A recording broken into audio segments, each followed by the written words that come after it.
Elon Musk discutindo com o STF. Anitta dominando a parada do Spotify e Beyoncé fazendo festa em Salvador. Diz uma coisa, o Brasil está pautando o mundo? É isso mesmo? Não faço ideia. Eu não acompanho esse noticiário. Eu me mantenho, sei lá, pode soar arrogante que eu vou falar, mas eu tenho tão pouco tempo que eu escolho gastar o tempo naquilo que eu acho que eu tenho vontade explícita de entender e de me envolver. Eu acho que isso é ao mesmo tempo uma maldição e uma bênção, sabe? Porque é, me trouxe para um lugar hoje no debate público de falar sobre apenas aquilo que eu entendo alguma coisa, né? E não me sinto nem um pouco à vontade, nunca me senti para falar sobre assuntos aleatórios, né? Que acho que faz sentido no meu contexto bem limitado, quando a gente está, enfim, tomando vinho e falando besteira sobre futebol, mas, em geral, o que me interessa falar são as coisas que eu sinto que eu tenha algum tipo de experiência que possa contribuir para que a pessoa que escuta, vê, lê, pense melhor e pense de uma forma alternativa, né? Fora acho que do que ele ou ela já ouviram e já pensaram, né? Pelo menos na intenção é o que eu quero, mas não me sinto à vontade para falar nem sobre o Elon Musk, nem sobre a Anitta, nem sobre o terceiro assunto que você falou aí, Beyoncé. a Beyoncé. Não me sinto capacitado. E não sei se o Brasil está bombando lá fora. Isso é tão confuso, né, Paulo? Se o Brasil está bombando lá fora, porque, assim, eu já, ao longo aí desses anos de trabalho, eu já vivi mesmo por longos prazos em outros lugares. E é muito curioso isso, sabe? Você está num ambiente informacional e você acha, isso chama um certo etnocentrismo, né? Você acha que todo mundo está pensando e falando do seu jeito. Daí você pisa fora dessa bolha e se dá conta que são outras prioridades, outros interesses, né? Tem tanta gente no mundo Tem que, outros enfim, mundos acontecendo, né? quando a gente fala mundo, a gente está falando especificamente, por exemplo, do estadunidense ou do europeu de classe média, predominantemente branco, predominantemente jovem, predominantemente homem, que tem interesse, talvez, nos assuntos que eu acompanho, né? Mas, fora isso, o mundo é grande. Bem-vindos ao Story Talks Café, seu podcast de comunicação e negócios que volta mais uma vez para uma nova temporada, né, Paulo? A gente ficou um tempinho fora do ar, mas não esquecemos de vocês. Era só muito trabalho, muitas outras coisas acontecendo. E nesse capítulo que inaugura, então, uma nova temporada, trouxemos aqui uma pessoa muito querida, né? Um conhecido de longuíssima data. Quem é que está falando, Paulo? Etnógrafo de formação clássica, antropólogo digital com PhD, pesquisador de mercado, autor publicado, educador e videomaker, pioneiríssimo da internet no Brasil, e seu livro mais recente, que já é um best-seller, O Povo de Deus, vai ser transformado em uma série televisiva em breve. Com vocês, Juliano Spayer. Eu queria começar o programa de hoje fazendo 2 disclaimers aqui. O primeiro aviso aqui é o seguinte: Bruno Scartozoni me deu a felicidade de conhecer Juliano Spayer no nosso curso, no nosso workshop, quando ele foi ao nosso workshop Story Talks, nos deu esta honra, ele especialista em comunicação como é. Mas, além disso, eu queria também fazer um outro disclaimer. A pergunta de abertura a gente deixou sabendo que o Juliano ia discordar da pergunta de abertura.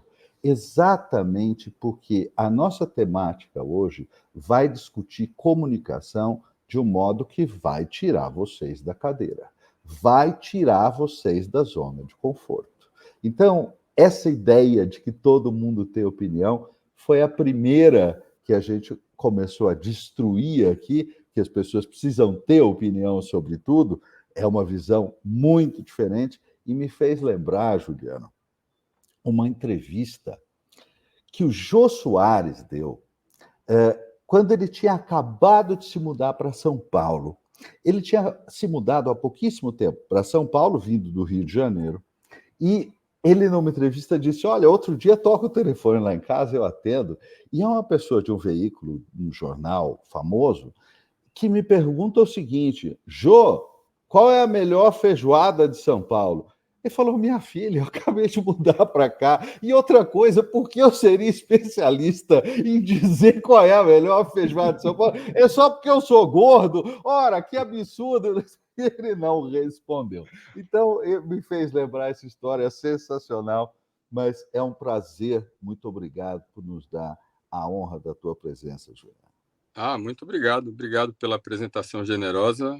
Estamos aqui, né? Vamos para a luta corporal.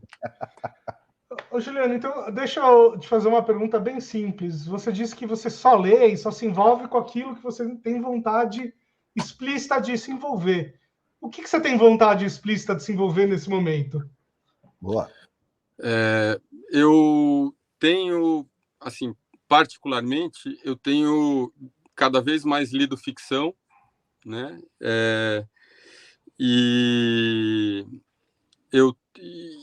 A minha vida hoje está muito associada ao tema do cristianismo evangélico, né? Eu faço isso na Nós Outros, que é a consultoria que eu abri com o meu sócio Danilo, no Observatório Evangélico, que é um outro front, e nas colunas da Folha. Então, curiosamente, né, é um assunto que, sabe quando a vida não é que ela te convida a fazer alguma coisa, né? Ela meio te empurra para fazer alguma coisa.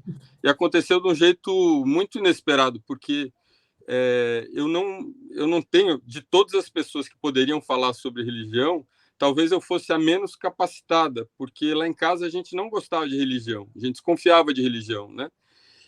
Mas talvez isso tenha sido uma bênção, porque me permitiu, acho que, falar de religião dessa maneira, da maneira como eu venho falado, antropologicamente, né? Sensacional essa observação que você faz, porque ela conversa com aquela outra questão que você apontou agora há pouco, né? Se você vive dentro daquele mundo específico, a tua visão já está inclinada. Ela já está inclinada em certas direções, porque você cresceu dentro daquilo. Nesse sentido, é essencialmente aquilo que se pede, aquilo que se espera de uma observação do antropólogo, não é isso? Então, aí eu tenho que discordar de você, você era o mais indicado para fazer isso. É que tinha muita gente como eu, né? Mas é que aconteceu assim, Paulo. Eu atribuo essa proximidade àquilo que eu chamo, em geral, de milagre sociológico, sabe? Então, primeiro, eu estava no Brasil Popular fazendo pesquisa, né, num bairro bem pobre, na periferia de Salvador, e para você trabalhar com o tema do Brasil Popular hoje, você precisa falar sobre cristianismo, porque é ali que o fenômeno emergiu e é lá que ele cresce de uma maneira acelerada, né? O Brasil está para se tornar, deixar de ser católico, se tornar evangélico, protestante, né? Mas eu não fui para lá para fazer isso, eu fui para lá para entender ou tentar entender por que o brasileiro pobre, tendo menos escolaridade e menos recurso financeiro, usa a internet de uma forma mais intensa do que todas as outras pessoas, né? Essa era a minha... que é um pouco... não é óbvio, né? Hoje é óbvio. Hoje a gente vê todo mundo usando a internet, né? Mas, a princípio, o Bruno, imagino que você também, viveram um momento das pessoas perguntando: mas por que você quer um computador, né? O que você vai fazer com um computador?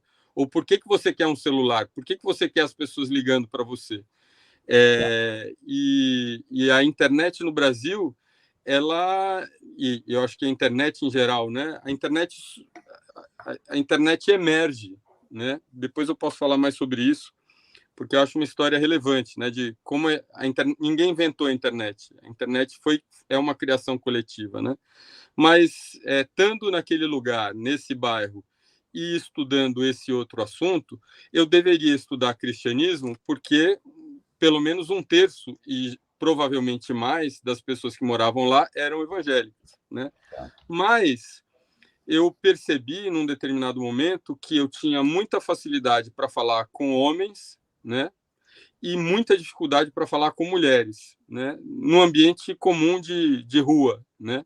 Então, com homem, eu ouvia histórias muito delicadas, às vezes até assustadoras, muito assustadoras, e com a mulher eu tinha sempre a impressão de que ela queria terminar a conversa o quanto antes, né?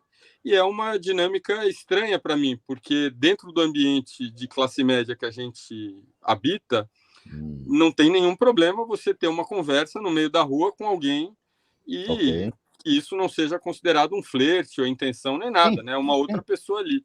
E naquele lugar, naquele tempo, naquele ambiente, parecia que alguma coisa ali estava acontecendo, uma regra invisível, né, desconhecida para mim, e que fazia com que eu tivesse mais dificuldade para falar com esse grupo, né, das mulheres. O que era uma perda para minha pesquisa, né, porque eu não estava ali para pesquisar por que os homens usam a internet, tá, né, ali porque os brasileiros daquele grupo. E as mulheres evangélicas tinham mais... Não era tão fácil quanto falar com homens, mas era bem mais fácil do que falar com as outras mulheres. E, enfim, não é o assunto da nossa conversa aqui porque isso acontecia, mas isso me levou a ter mais contato com famílias evangélicas. Né? E, em função disso, eu vivi aquilo que eu chamo de milagres sociológicos, né? E vou falar aqui resumidamente, depois a gente pode aprofundar.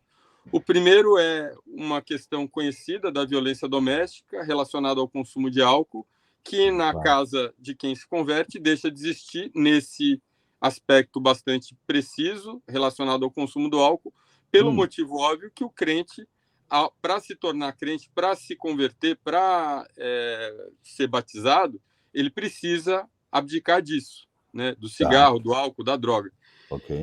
E isso foi amplificado na minha experiência porque a gente vivia a violência doméstica no bairro. Então, a gente ouvia isso acontecendo. E é das experiências mais desesperadoras que eu vivi na vida, né? Porque você se sente muito incapaz, né? De fazer alguma coisa. Porque a polícia não está lá, você é uma pessoa nova ali, você não sabe quem é aquela outra pessoa, você percebe que aquela outra pessoa está bêbada, então eu, a Thaís, naquele momento, né, a gente respirava e tentava administrar aquela sensação, que é de alguém adulto sendo espancado de uma maneira por horas, né? Não é uma coisa que é um tapa e acabou. Pelo menos as que nós vivemos ali, sabe? Só para colocar aqui para os nossos ouvintes aqui, o Juliano Spaia, quando foi fazer esta pesquisa, ele se mudou para uma região específica da cidade por 1 ano e meio, não foi isso? Ele e a esposa mudaram para esta região para realizar essa pesquisa. É isso. Então, esse foi o primeiro milagre, né? Eu pensei assim, se isso que eu vivo com alguma frequência aqui não era uma coisa ocasional, tinha uma rotina, né? Tem muito a ver com o dia do pagamento, né? Dinheiro no bolso, passa na frente do bar, os amigos estão no bar, você está com dinheiro, você bebe uma, bebe duas, fica feliz, né? Se sente generoso, quem nunca, né? E só que no caso você está falando de um orçamento pequeno, de uma pessoa geralmente que vive uma vida profissionalmente infeliz, né? Assim, uma vida com muita insegurança financeira e que, sei lá, se vê ali no momento de caramba, eu também sou ser humano, eu também mereço alguma coisa. Só que isso compromete 1 mês de vida da família e acaba sendo resolvido na base da pancada, né? É muito deprimente. A outra coisa que me toca mais, que eu chamo de milagre sociológico, é a leitura, né? Então, eu percebi, frequentando muitas vezes algumas igrejas evangélicas ali, que para muita gente essa igreja era também uma escola, né? Você tem um livro, você tem um professor lá em cima, e você tem, no caso das igrejas pentecostais, esse padrão de chamada e resposta, né? Então, a plateia é viva e interage com o pastor. E o pastor diz, abre aí a sua Bíblia, leia comigo, né? E se você subtrair o que é religioso ali, independente do tema, aquilo dali é uma alfabetização. E as próprias igrejas têm, as maiores e que têm essa possibilidade, oferecem cursos de alfabetização de adultos. Não porque eles são legais em relação a isso, mas porque dentro dessa lógica protestante, você não pode ter um intermediário para chegar a Deus, é você e a Bíblia. Então você precisa ler. Agora, isso fala com uma coisa muito cara para mim, sabe? Eu acho que nesses tempos de inteligência artificial, eu creio muito na inteligência natural pela possibilidade que eu tenho de conversar com pessoas verdadeiramente inteligentes, né? Conversar com Fernando Pessoa, conversar com essa de Queiroz, conversar com, sei lá, o E.E. Cummings, conversar com Ernest Hemingway. E eu não estou falando isso né, para parecer inteligente. Eu estou dizendo que quem não leu essas pessoas, eu sinto inveja de você, porque você tem a oportunidade ainda de, enfim, ver coisas que ninguém ter essa experiência transcendental. Tá num vídeo de 5 minutos, né? Sem desprezo para o vídeo de 5 minutos, mas é que essas são pessoas cuja voz sobrevive há séculos, né? Ou há décadas, dependendo de quem for, né? Porque elas são incríveis. O Shakespeare, por exemplo, né? Quem nunca viu uma peça do Shakespeare tem uma celebração imensa, porque é um cara que consegue falar de uma maneira simples sobre temas universais, sabe? Assim, você se sente orgulhoso de ser humano. Você fala, caramba, eu estou entendendo isso. E esse cara é tão incrível que eu tô entendendo isso, não sabendo a língua que eu estou acompanhando essa peça. Não sabendo plenamente, entendeu? Então, assim, para vocês do storytelling, acho que não existe outro, né, como contador de histórias, um propositor de enigmas, um narrador, né? Então, o fato da igreja evangélica fazer isso num país que é, ao mesmo tempo, tão interessante e tão triste, né? Tão absurdamente cruel, principalmente a experiência do pobre brasileiro na cidade nos últimos 50 anos, né? É tão desgastante em todos os sentidos e, ao mesmo tempo, tão engraçado, às vezes, né? Ele mesmo, né? Tão cheio de esperteza e de sutileza. Você estava falando da indiretividade, né? Que foi um assunto recente. Um assunto muito importante. Qualquer movimento que torne esse personagem um pouco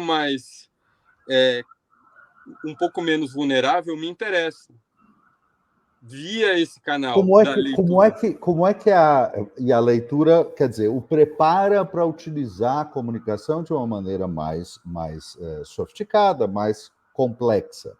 E como é que funciona a indiretividade, né, que é esse ponto que você acabou de citar, no sentido de proteção ou no sentido de como tecnologia de linguagem para essas pessoas se protegerem? Como é que funciona isso? Só para quem não entendeu, né? Porque a gente está falando de um texto que eu escrevi recentemente e de uma outra conversa que eu tive recentemente. A gente pode usar, em vez de falar em diretividade, que é um nome meio esquisitão, pode usar falar em códigos. Apesar de ser incorreto, é mais fácil de entender, né? Esse falar em códigos, ele acontece a partir do aprendizado que é passado de geração em geração de uma maneira mais ou menos desestruturada a partir do convívio e que tem a ver com você saber fazer a sua informação não ser percebida quando você está no espaço público, de maneira que só as pessoas que você quer que entendam, entenderão. Isso tem a ver com desacelerar ou acelerar a sua fala, atribuir nomes a outras pessoas, nomes que não sejam inteligíveis, usar gírias, extrair contexto do que é falado, ou seja, em vez de falar eu fui ao banco para sacar dinheiro, eu fui e peguei, por exemplo. E quem está dentro do contexto do que eu estou fazendo sabe o que eu estou dizendo. Então, e a indiretividade ela tem esses vários propósitos, entre eles o de você poder coordenar determinadas coisas quando você tem alguém que tem um poder maior do que o seu próximo, que pode ser o seu patrão, o seu marido, o seu vizinho, o pastor mesmo, né? Ele te dá a possibilidade de coordenar. Olha, se a patroa falar para você ficar hoje depois das 5, você dá uma desculpa, entendeu? Pode falar que ela vai entender desse jeito, entendeu? Esse é o argumento. Diga não, entendeu? E dá também a possibilidade de você rir, né? De você brincar. Então, por exemplo, no caso da patroa, dando um exemplo que me deram e que eu acho muito engraçado, né? A patroa está num péssimo humor e daí uma funcionária pergunta para outra: escuta, por que você está de mau humor desse jeito hoje? Uma funcionária perguntando para outra, sabendo que estão falando da terceira, entendeu? Tá. E nisso elas vão tendo esse prazer vitorioso de rir da pessoa que supostamente tem mais poder do que você. Entendi. Isso também acontece na fala que às vezes parece até cifrada, das escolhas de termos de gerações extremamente jovens? Totalmente. Muito, totalmente. Né? Por exemplo, eu acho que o TikTok é o exemplo máximo, né? É um lugar que o meu pai e minha mãe não sabem usam de uma forma troncha. Se eles pegarem o meu telefone, eles não vão saber apertar-lhe os botões certos para ver a informação. Eu tenho toda a justificativa do mundo para falar que aquilo dali, quem me mostrou o TikTok, não escolhi, o que não deixa de ser uma verdade, mesmo uma verdade parcial. Então, é isso, é você usar o seu conhecimento, que é um conhecimento informal, né, tácito, para você dizer o que você quer dizer em relação a pessoas que estão próximas de você, nesse caso, pessoas mais velhas. É um traço dessa geração, né? Assim, é uma geração mais nova, atual, que tem uma vergonha, acho que acentuada dos seus adultos, né? O adulto é sempre o tio da suquita, né? Eu acho uma coisa meio triste isso, porque parece que a pessoa sabe mais porque ela é mais qualificada tecnicamente, né? E existem outras coisas para além da técnica, né? Existe aquilo que você sabe porque você, por muito tempo, viveu daquela forma. Viveu experiências e outras coisas que a importância de pedir desculpas, às vezes, aquilo que o Caetano chama, né, a utilidade da hipocrisia, né? Ou seja, faz parte percebe? Alguma coisa de uma certa resiliência, né? De uma certa noção de que, enfim, a vida é surpreendente, né? Não foi sempre assim? As gerações anteriores sempre não tem, quer dizer, gerações posteriores não tem sempre esse tipo de sentimento em relação às gerações anteriores? Desde 1960, desde a década de 1960, pelo menos, a gente já não tem um gap ou uma guerra geracional a cada geração? Então, eu acho que é por aí a pergunta. Assim, se você mistura um pouco de história com antropologia, a gente está falando de uma geração muito recente, de anos 50, em que a juventude passa a ter um papel de maior visibilidade, principalmente como consumidores, né, a partir dos Estados Unidos.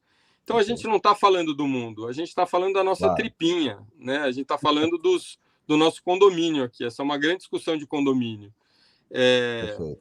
Em outros contextos, a juventude não tem e não precisa ter, e aliás, é menos ansiosa, né? Por não ter e por não precisar ter, né? Esses assuntos. Mas esse, Bruno, é exatamente a noção, é mais do que etnocêntrico, é cronocêntrico, né? É meio que a ideia dos Flintstones, né? É tudo igual a gente, mas é feito de pedra. Ah, mas já tem carro? Tem, mas é feito de pedra. E, enfim, é isso que é o etnocentrismo. É o filho perguntando para o pai, como que você falava pelo telefone celular quando você era criança? Quer dizer, ele não concebe a possibilidade de que existiam outras maneiras de comunicação, né? E que aquilo é, de alguma forma, essencial, quando não é. Mas eu acho que tem uma diferença. Tá? Eu acho que talvez tenha uma diferença nessas gerações que estão vivendo agora, que talvez seja menos profunda até e mais tecnológica, justamente porque existe um domínio e um conhecimento de algumas ferramentas que está muito bem utilizado por gente muito nova e é muito mal utilizado por pessoas mais velhas. Então, isso aqui criou um certo olhar crítico, um certo olhar de distanciamento. Ah, você é velho, não consegue lidar com isso. Então, que não era exatamente essa confrontação antes dessas tecnologias, não? Eu penso sobre isso às vezes, sabe? Eu me lembro de um livro, eu não lembro o título, né? Eu nunca li esse livro, mas eu me lembro da história. Era a história de um cara que liderava um movimento revolucionário que pregava que todo mundo, aos 30 anos, precisava morrer porque já deixava de ser descartado, porque já deixava de ser útil para a sociedade. E daí esse cara chega aos 30 anos, ele lidera a contra-revolução, né? E é isso, né? Assim, em que medida o poder nesse sentido mais profundo do termo, né? Assim, a capacidade de realizar hoje está tão associada ao quanto disposição você tem a uma tecnologia que apareceu muito recentemente, o que torna a pessoa menos experiente para a vida a única que sabe fazer aquilo funcionar. E essa dissonância entre esses dois mundos, quer dizer, a pessoa mais velha se sentindo cada vez mais velha mais cedo, né? E a pessoa mais jovem se sentindo cada vez mais velha ou cada vez mais jovem mais cedo também, né? Então, eu vou pegar o exemplo do UFC, que é o esporte que eu acompanho, que me interessa, etc., né? Há alguns anos, e até hoje, num certo sentido, o UFC, para quem não sabe, é uma organização de esportes de combate, né, de arte marcial mista. Hoje, o UFC, o cara está no auge quando ele tem entre 32 e 35 anos, né? É mesmo? Isso, Então, ele já acumulou suficiente...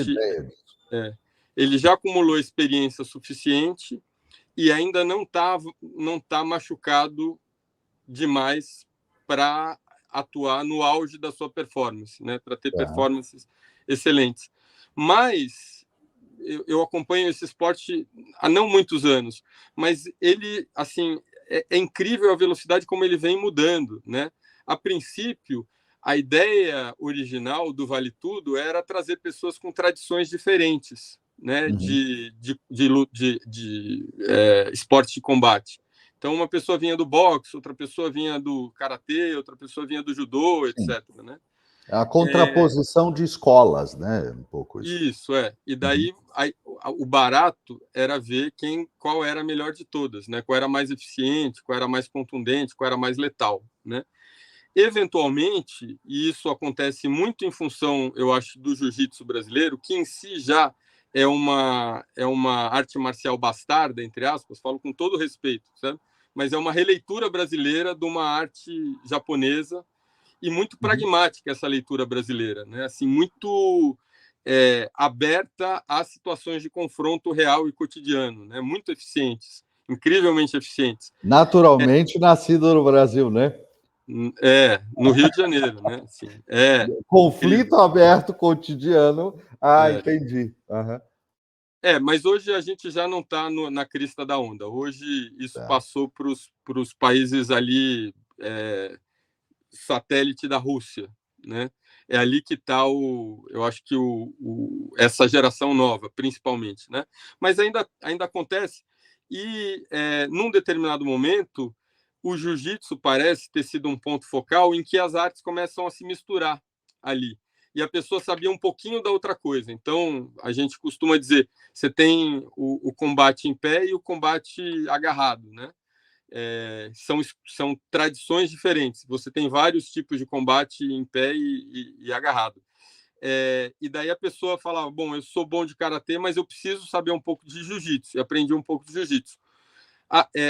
Hoje, as pessoas que chegam no UFC, elas já chegam dentro da tradição das artes marciais mistas, sabe?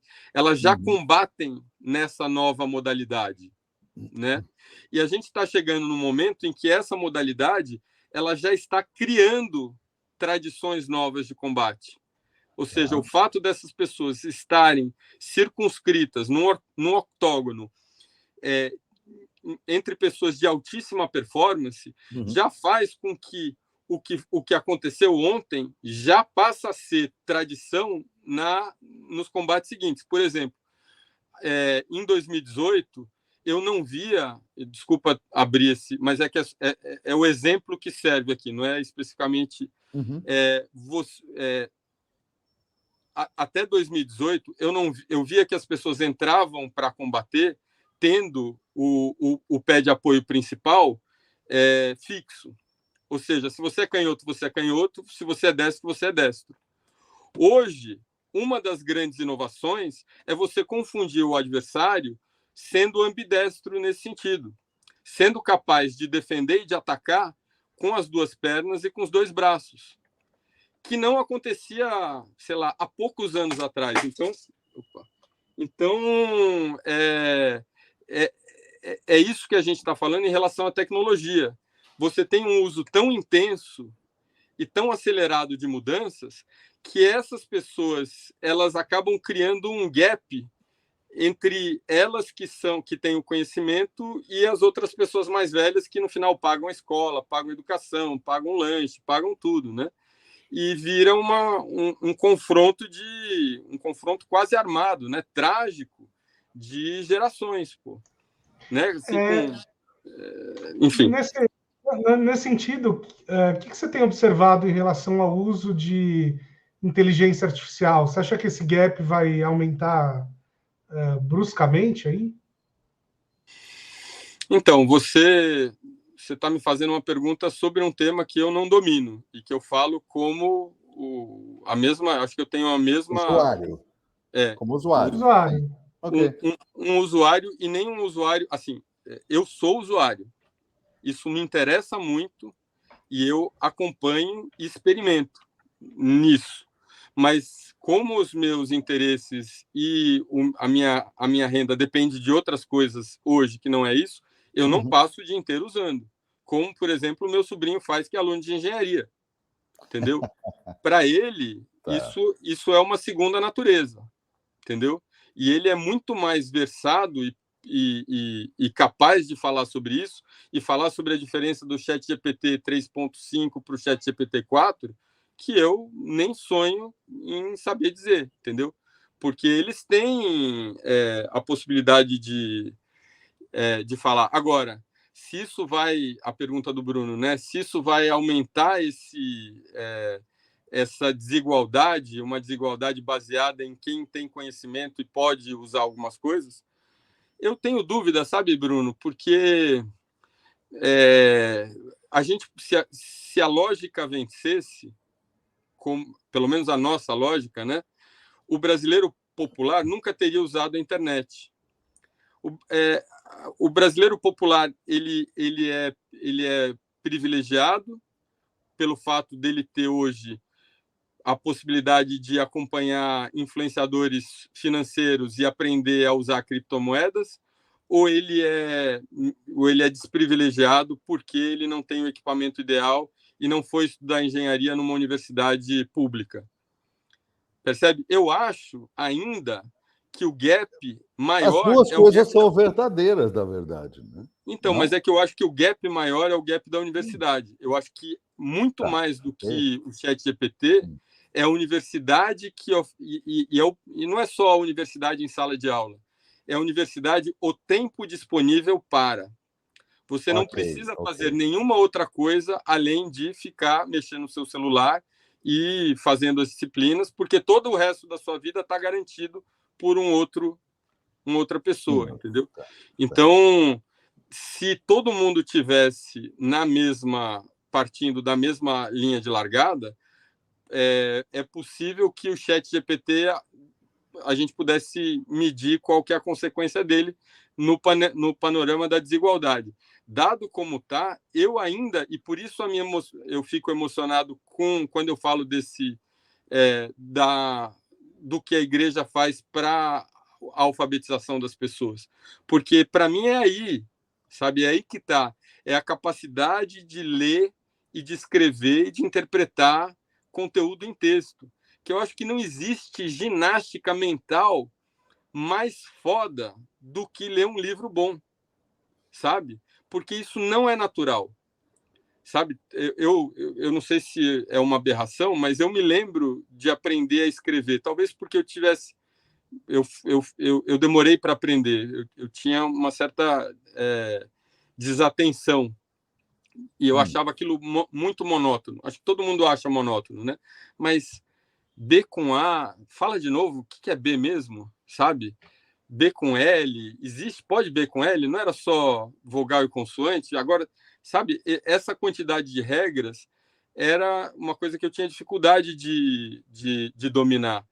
E isso, eu acho que me deixou o testemunho de como falar é natural e ler é artificial, sabe? Falar, nenhum ser humano no planeta vai para a escola para aprender a falar. A linguagem está dada. As pessoas são igualmente inteligentes. Não existe o ser humano mais inteligente ou menos inteligente, né? Da mesma forma como não existe o mais louco e o menos louco. Você rico não é menos louco do que você pobre. Você pobre não é menos inteligente do que você rico.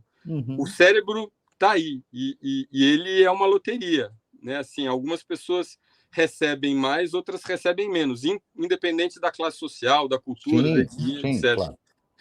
Agora, você ser exposto à capacidade de lidar com a abstração desse código, que é um desenho que quer dizer um som que você precisa aprender a decodificar rapidamente. E quando você lê uma redação, sei lá, mesmo no ensino... No ensino fundamental, sim, mas principalmente no ensino médio, você vê um momento em que uma pessoa fala assim, eu entendi sobre o que estamos falando, sabe? Porque num determinado momento não, a pessoa disse aquilo e ela é talvez muito literal no que ela diz. Mas eu acho que, e aí eu estou elocubrando loucamente, sabe? Isso é resultado de, sei lá, da fumaça mental. Observação também. 53 anos, de observação. Claro. A leitura te ajuda a criar um segundo eu dentro da sua cabeça que começa a dialogar ali. E, eventualmente, você desenvolve essa capacidade de prever cenários, sabe? Sem dúvida. E de articular cenários, entendeu? Então, talvez, Bruno, respondendo de uma maneira provocativa a sua pergunta, o ChatGPT, ele talvez seja o principal responsável por um déficit cognitivo futuro, né? Ele particularmente. Porque, num certo sentido, qualquer ferramenta tecnológica faz com que a gente fique menos treinado para fazer alguma coisa. Então, hoje, a gente vai no açougue, não precisa aprender a fazer arco e flecha e matar um animal, né? Tá no açougue. A gente desaprendeu um conhecimento, né? Mas nesse caso, talvez ele nos traga um conhecimento interessante, que é o conhecimento de saber fazer perguntas.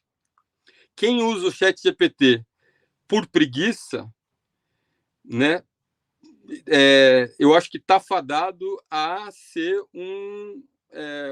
uma pessoa que copia os outros.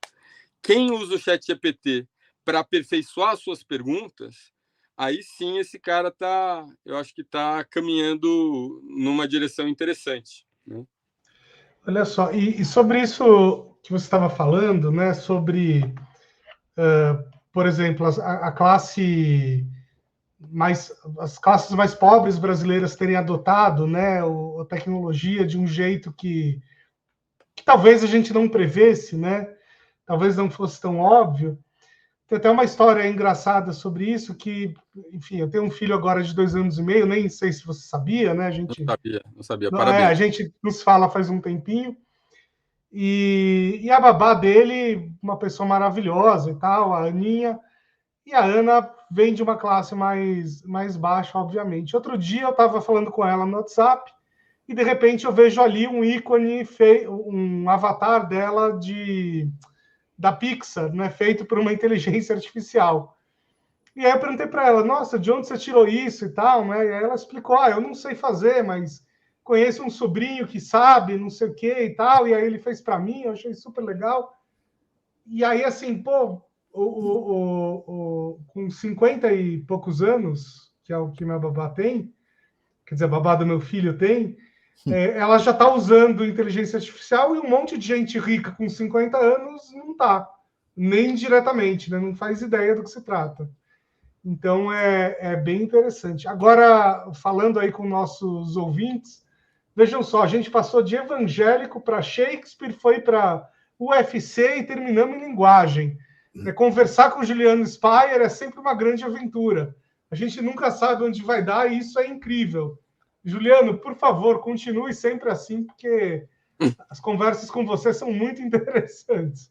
Obrigado. Você sabe que isso bate com algo que a gente estava conversando no começo e que eu queria trazer para os ouvintes aqui, esse pedaço da nossa conversa.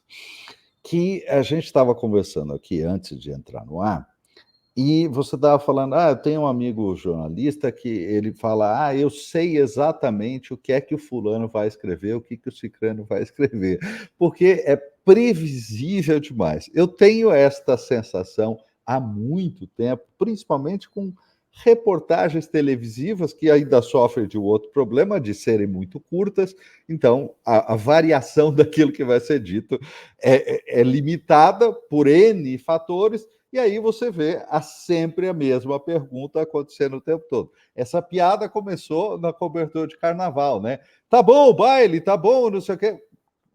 Não tinha outra pergunta para fazer, era tudo igual. Mas isso acontece hoje em textos de opinião, em textos de análise. Não é isso? Você sabe o que é que o cara vai escrever. Então, eu não sei porque eu não leio.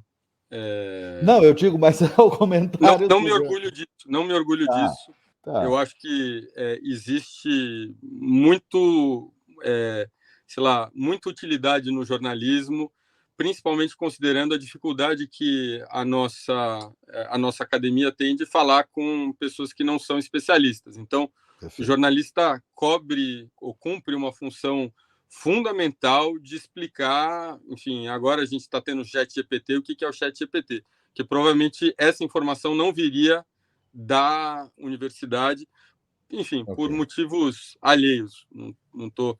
Agora, sim, tem um, sei lá, eu não sei, eu acho que eu não perdi, desculpa, eu acho que eu perdi essa etapa, porque talvez quando essa história das bolhas estivessem se constituindo no Brasil, coincidiu com o momento que eu fui fazer o mestrado e doutorado. Daí eu saí de São Paulo, saí do Brasil, saí da minha área de trabalho e me coloquei assim de uma maneira muito difícil num ambiente em que todo mundo ali no mestrado e também no doutorado tinha 20 e poucos anos, e eu era o cara de 40 que tinha lido menos sobre antropologia do que eles. Então, de 2010 até 2020, a minha experiência foi de correr atrás e também de lidar com as minhas inseguranças pessoais, né?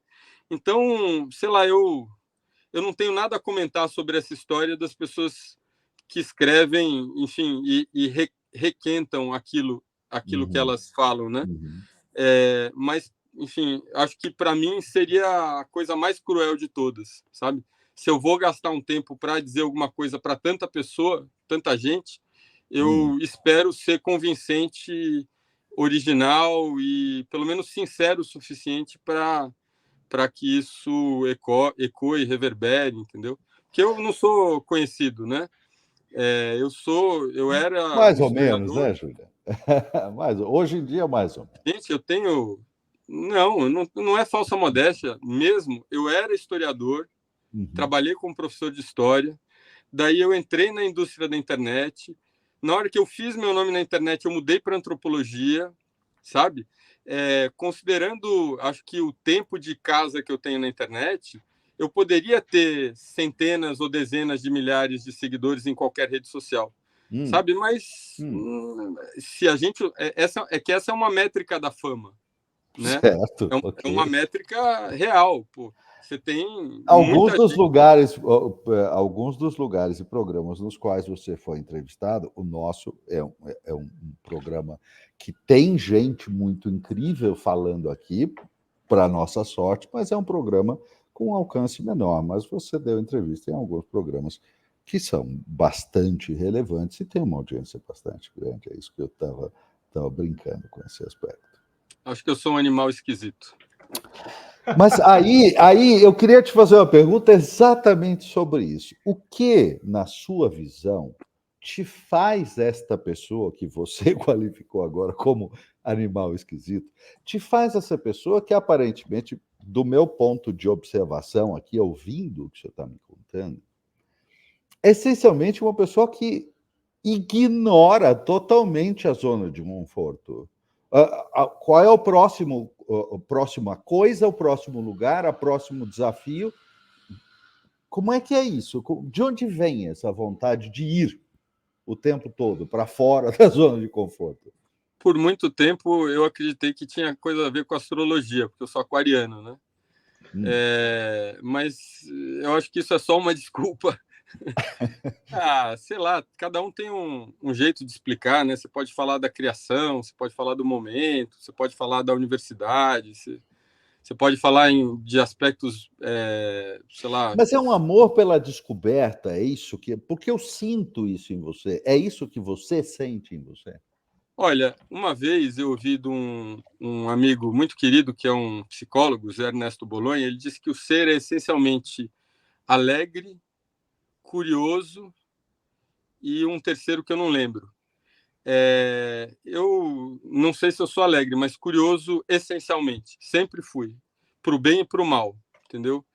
Sempre inquieto em relação ao mistério. Eu acho que talvez, Paulo, isso conte alguma coisa para esse assunto que me interessa mais recentemente, que é o da sociologia da religião, né? Assim, porque as pessoas creem, né? E o que é a crença? Isso, a princípio, né? Você pode desqualificar isso dizendo que é uma coisa primitiva, de pessoas com pouca educação formal, né? Então, eu acho que esse olhar de criança, que acho que em grande parte em mim se arrefeceu, e acho que é normal que arrefeça, né? De olhar para a bolinha do cuspe, sabe? De olhar para o bicho tatu, de ver o vento, né? Assim, a gente está cercado de coisas tão interessantes e tão sublimes e tão simples, né? E essa, eu acho que talvez eu tenha me esforçado mais ao longo da vida para manter esse interesse por aquilo que... E sei lá, uma coisa que eu ouvi algumas vezes de um mestre querido que eu tenho, o professor José Carlos Sebe, né? que uma vez eu me queixei para ele, falei, poxa, eu não tiro nota 10, sabe? As minhas notas sempre estão ali, né, sei lá, 7, por ali. E ele elogiou, ele falou que é excelente, porque é um tipo de não conformidade, né, assim, do que apresentar o... Mas, enfim, não estou desmerecendo as Não, não, pessoas que ok, tiram porque a gente 10. está falando de. Eu compreendo perfeitamente o que você diz, até porque a gente está falando de um sistema educacional pensado para muita repetição do conceito e a avaliação ser feita em cima da repetição do conceito. A repetição perfeita do conceito te dá a tal nota 10 até, né, um determinado Eu vou ponto, mas contar uma coisa aqui que eu nunca falta contei. originalidade. Manda. Essa que É, queremos. eu tive o privilégio de ter sido aluno do Nicolau Shevchenko. Não sei se vocês já ouviram falar nele, talvez tenham, né? O Nicolau Shevchenko foi um professor do Departamento de História da USP e que morreu, infelizmente, muito jovem, trabalhando como historiador na Universidade de Harvard. Então, das pessoas mais inteligentes e inquietas, uma inspiração, sabe, para mim. Alguém que, com uma absoluta erudição e não por fazer moda, convidava os alunos para escreverem o trabalho de conclusão do curso dele com 3 páginas só e sem nenhuma citação, para que eles ousassem falar o que eles achavam em vez de ficar se protegendo com citações, né? O Nicolau, eu recuperei, e é um patrimônio que eu tenho, não sei o que fazer com isso ainda, mas eu gravei, em 1993, eu acho, uma entrevista de história de vida com o Nicolau. E eu me lembro, eu estava fazendo um projeto de história de vida, porque eu trabalhava com história oral na época, com o professor José Carlos Sebe, e eu queria... o meu projeto era sobre a Faculdade de Filosofia da USP, né? A Faculdade de Filosofia e Ciências Humanas, a antiga Faculdade Faculdade de Filosofia... FEFELESH, né? Não, hoje é FEFELESH, mas antes Hoje ela inclusive incluía matemática, incluía física, né? Essa faculdade, ela deu origem à USP, né? Porque já existia a faculdade de Direito, já existia a faculdade de Engenharia, já existia a Medicina, mas a FEFELESH inventou a USP, né? Para o bem e para o mal. E o Nicolau, nessa entrevista, ele disse que o grande dilema que o assombrava era tentar entender por que um lugar que potencialmente deveria ser o paraíso na Terra, que é a escola, era, na verdade, uma prisão chata e aborrecida. Né? Ou seja, o que fazia a escola ser muito mais uma... enfim, e a gente pode explicar isso de muitas maneiras, porque você aprende outras coisas na escola além do que você aprende na carteira com o professor, né? Existem muitos outros aprendizados, aprender a calar a boca, aprender a falar, aprender a ter coragem de falar na hora certa, aprender a rir coletivamente, aprender a se esconder. Tem muitos aprendizados, né, na escola, que são aprendizados de vida. Mas eu me comunico com essa inquietação do Nicolau, sabe? Porque a vida para qualquer lugar da sua existência, para dentro ou para fora, que você pare para ficar em silêncio e prestar atenção, tudo é mistério, sabe? Tudo é incrível, sabe? Pensar que, para usar um exemplo bestinha, né, que nós somos um tipo de um coletivo de átomos que são vazios primordialmente e que, de alguma forma misteriosa, se elaboram em células que são mais ou menos parecidas, mas, sabe, é tão incrível que isso aconteça, e, no entanto, sei lá, você fica aprendendo coisas não tão interessantes, né? Talvez o mundo, a política do mundo e a necessidade de exercer o poder e lidar com o poder seja tão importante que né, que o Nicolau é só o Nicolau, né? O Nicolau, para vocês terem uma ideia, eu me emociono lembrando dele, né? Porque o Nicolau é filho de uma família militar ucraniana e eu não perguntei, a gente só teve 40 minutos de conversa, né? Mas o Nicolau nasceu no Brasil, mas ele só descobriu que ele era brasileiro aos 6 anos, quando deixaram ele na porta da escola. Porque até então ele só conhecia russos e só falava com russos. E tudo era Rússia. Então, é esse tipo de experiência, eu acho que fragmentadora das suas certezas, que faz, talvez, com que você tenha a maldição e a bênção de ser crítico e curioso, sabe? Mais curioso do que crítico, sabe? Essa experiência e o Nicolau se definia assim, como um estrangeiro, sabe? E ao mesmo tempo, alguém que encontrou, dentro do mundo do conhecimento, a sua salvação, né? Ali, dentro de um lugar em que nada era raiz para ele, ele construiu ali um palácio e mundos, né? O Nicolau entrou na graduação no departamento de História num momento terrível, acho que era 1972, em que ninguém falava nada, né? No departamento de História da USP, porque você tinha um monte de dedo duro. Não sei como é que dava para dar aula lá. Isso, e ao mesmo tempo, mesmo as pessoas que estavam ali lutando contra a ditadura também tinham posturas ditatoriais ali, né? O que você podia fazer, o que você não podia fazer, como você tinha que falar, como não tinha, né? O Nicolau, no primeiro ano, estava disposto a abandonar o curso de História, imagina que tragédia para a gente, né? E um professor, um antropólogo, deu um curso extra no final do segundo semestre, e daí o Nicolau decidiu que era aquilo. Ele ia continuar no departamento de História, mas ele ia seguir radicalmente a curiosidade dele. Ele foi para a ECA, foi para arquitetura, foi para todos os lugares, para educação. E eu me sinto muito modestamente, discípulo desse tipo de inspiração e desse tipo de personalidade. Não, pagando preço para isso, inclusive. Não, eu acho que tem uma dicotomia aqui, duas palavrinhas aqui que são absolutamente chaves. Quando você contrapõe curiosidade, ser mais curioso e menos crítico, cada vez mais curioso e menos crítico. E eu observando as redes sociais, e eu acho que a nossa sociedade podia aprender demais com esta giradinha de chave, você entendeu? Todo dia buscar ser um pouco mais curioso e um pouco menos crítico. Eu acho que isso faria muito bem a nossa coletividade. Agora, uma curiosidade pessoal, Juliano, a sua curiosidade com a religião e com a fé, etc., te trouxe alguma fé?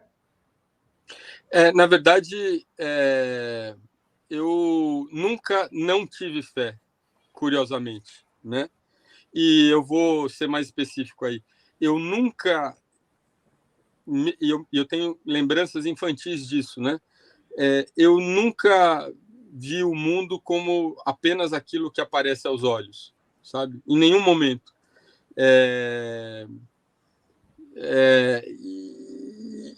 E para mim, a experiência, por exemplo, da fruição artística, quando você lê alguma coisa que te comove, não é necessariamente diferente da experiências místicas, sabe? Porque é espiritual, né? E eu não me sinto, assim, eu acho que se tem alguma coisa que diferencia a minha... Tem algumas, né? Mas a maneira como eu olho a religião é não achar que aquilo é baboseira, sabe? E eu compactuo muito com outros colegas. Tem um colega, um sociólogo americano, que fez um documentário incrível sobre o pentecostalismo nas prisões, né? E ele também é uma pessoa que não tem uma religião formal, mas, ao mesmo tempo, se sente tão maravilhado perante essas expressões, sabe? Essas expressões de fervor religioso, mágico, né? E que, ao mesmo tempo, encosta no Brasil e na América Latina com o realismo mágico, que é também uma área tão, né, uma parte da nossa literatura tão natural, né? A gente, se você mora no Brasil, ou no México, ou na Argentina, ou no Chile, você e acompanha as notícias, você percebe que até o noticiário é mágico, né? Assim, que a vida é mágica, né? Porque não é um terreno plano que a gente vive. A gente vive o tempo todo dentro de um ambiente muito surpreendente de povos sobrepostos, né? E de realidades e maneiras de ver o mundo sobrepostos. Então, só essa possibilidade... Eu acho que a mágica aí, ela é, num certo sentido, uma maneira de você oferecer ferramentas para você sobreviver numa realidade que é tão desafiadora o tempo todo, né? Outro dia eu estava conversando com um motorista de aplicativo e ele relatou um sequestro que ele viveu. E ele foi preso pelos sequestradores ao meio-dia e foi liberto à 1 da manhã. Então ele passou 13 horas ali, né? E eu fiquei muito impressionado pelas muitas demonstrações de ira contra uma pessoa que os sequestradores não conheciam, né? Assim, um certo sadismo, né? De fingir que iam dar tiro nele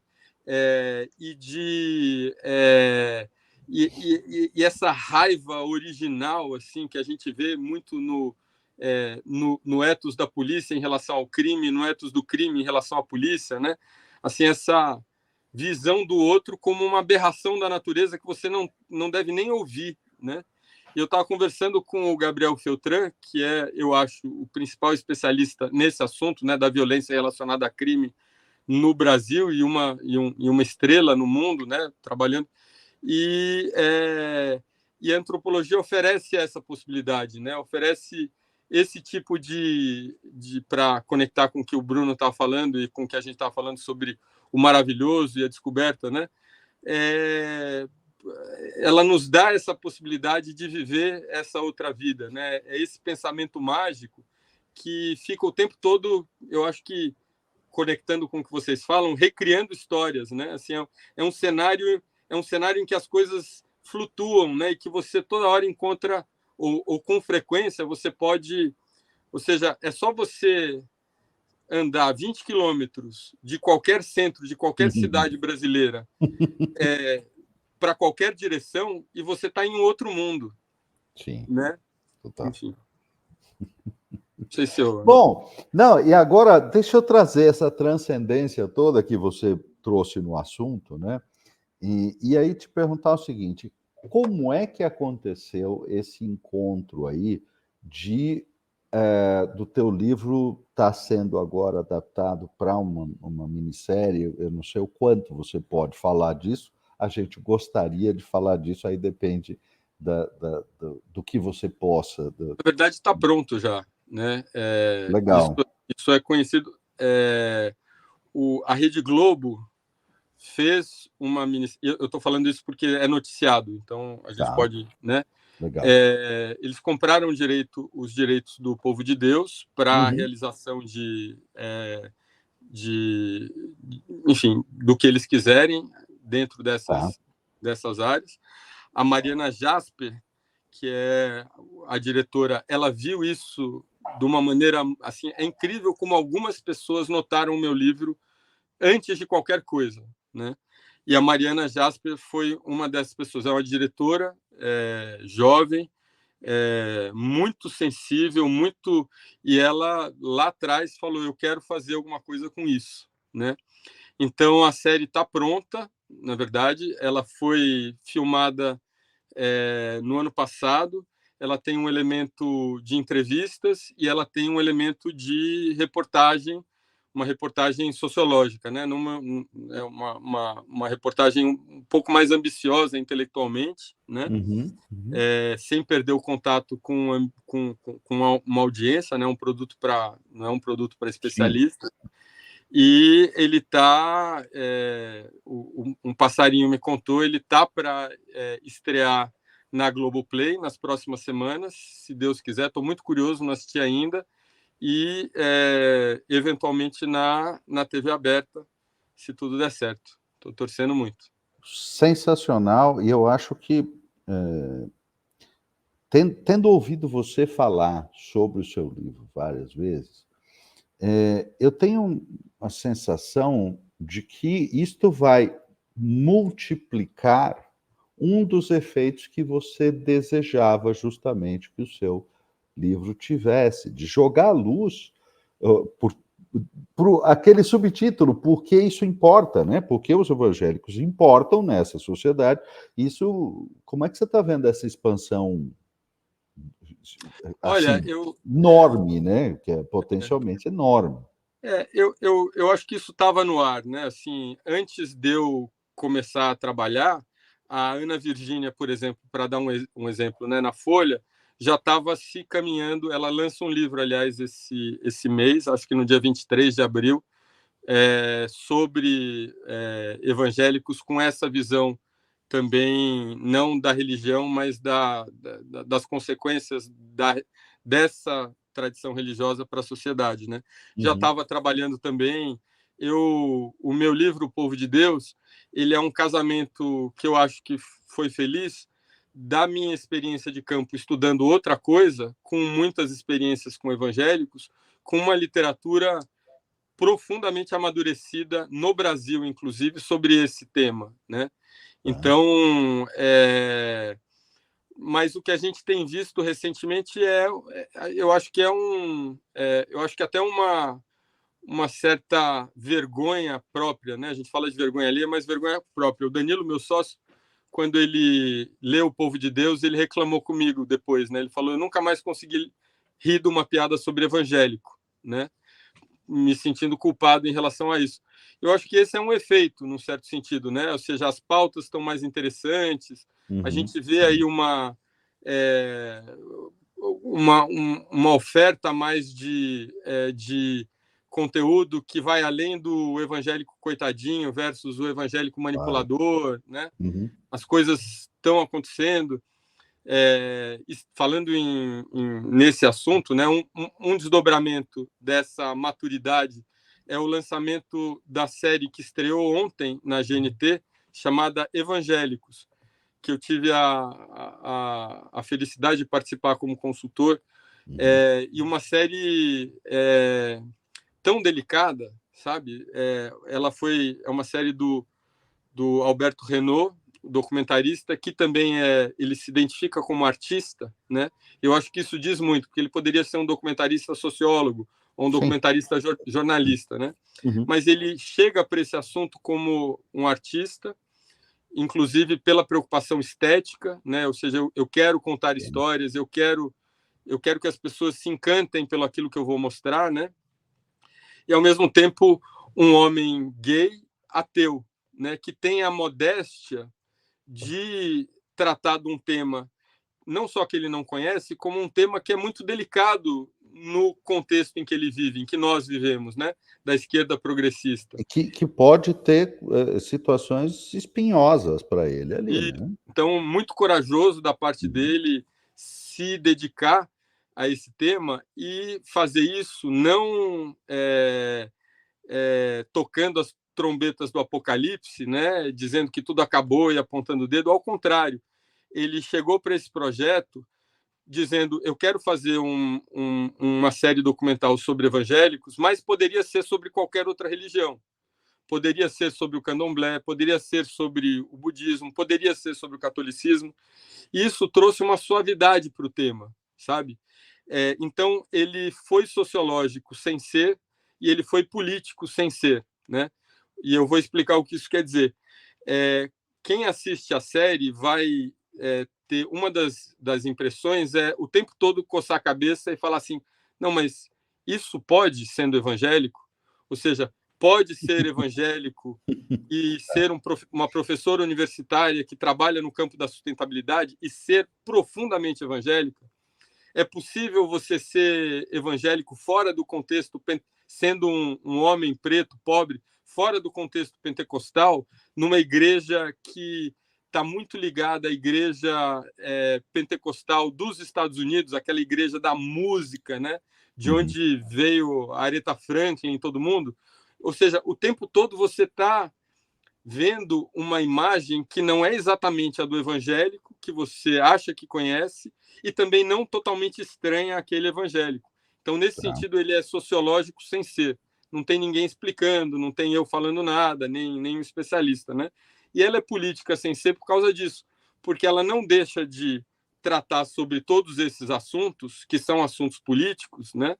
O tema da sexualidade, o tema das relações de gênero, o tema de classe, o tema racial, né? Principalmente esse tripé, né? Raça, classe e gênero, mas sem fazer isso esbarrando em todos aqueles muitos dispositivos hoje que fazem com que a gente levante uma opinião definida. Tá. Então, ele é profundamente político, levando a experiência do evangélico para o próprio evangélico e para quem não é evangélico. Eu especulo, né, que esse seja o primeiro documentário, primeira série documental feita no Brasil sobre evangélicos, que é feita para quem é evangélico e quem não é evangélico. Porque a sociológica mais para aquele que tem a curiosidade sobre, né? Tipo o meu livro, Povo de Deus. Então, ele é principalmente um livro para quem não é da religião. E tem produtos audiovisuais feitos por evangélicos que lidam muito com a religião, com a religiosidade.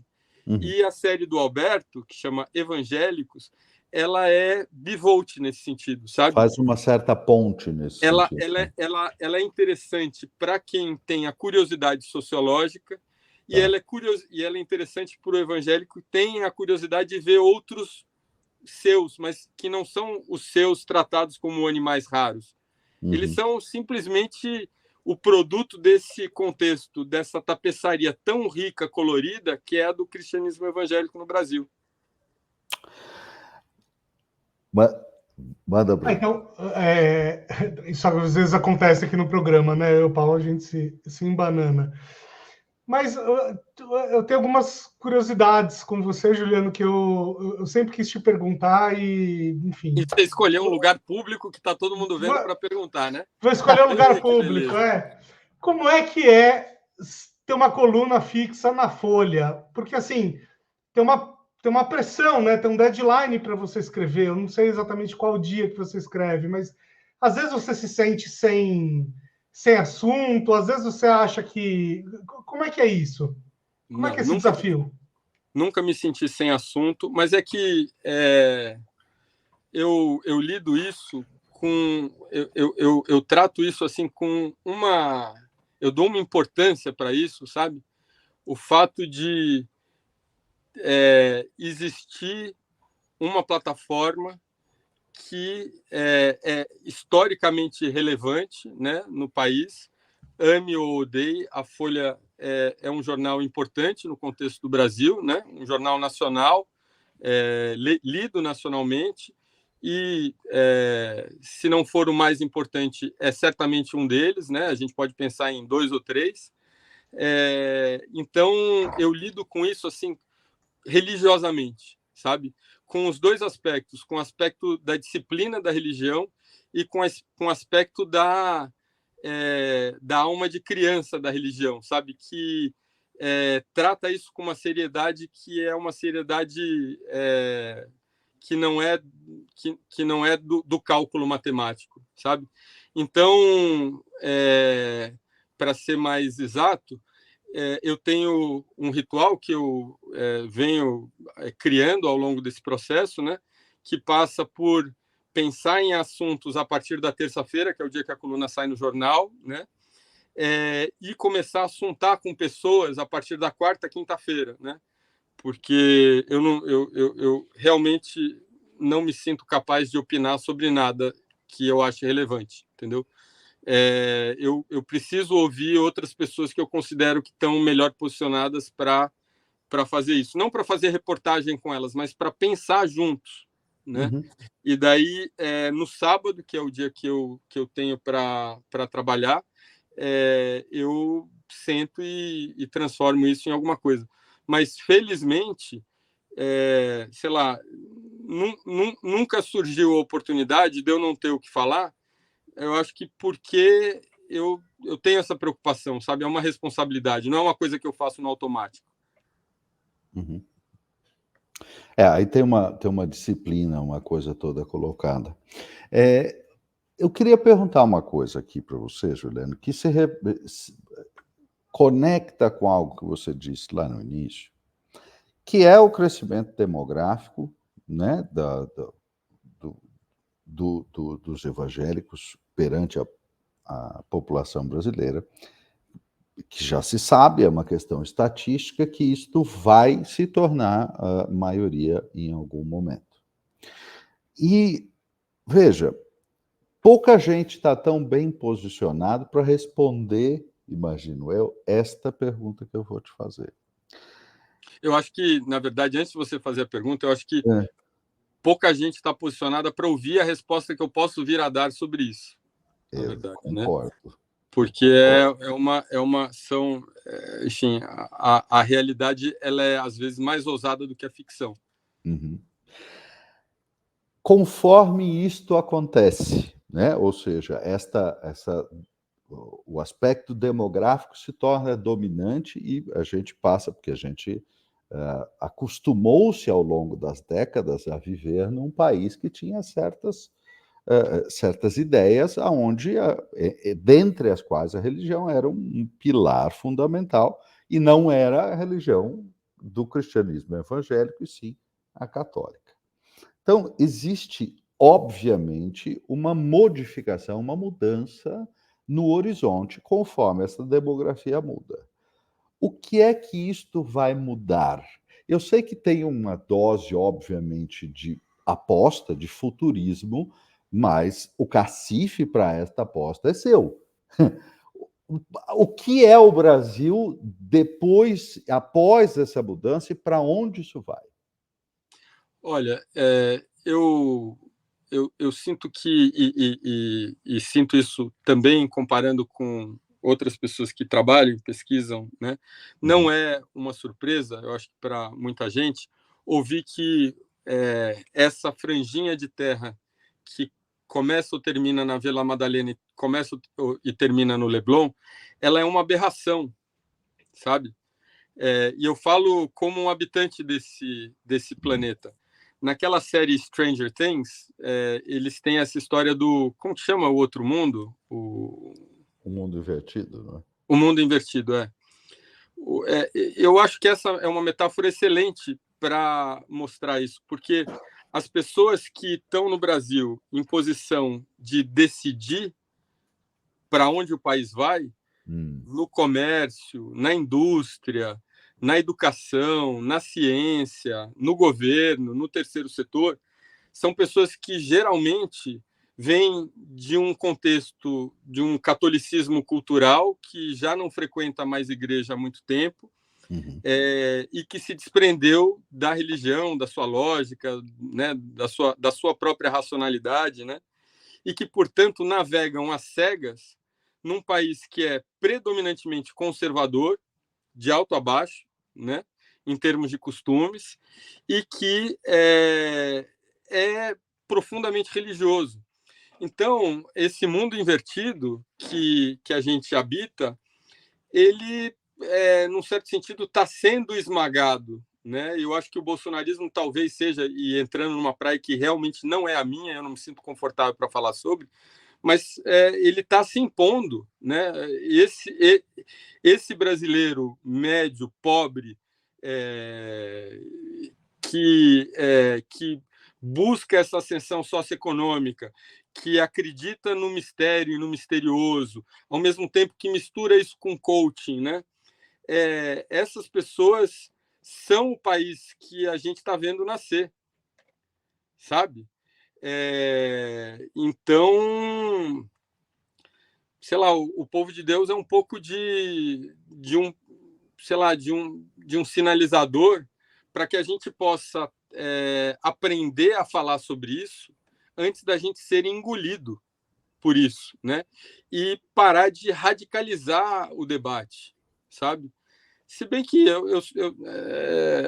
é difícil falar, porque as pautas progressistas, para mim, são pautas importantes, né? Eu venho desse meio, né?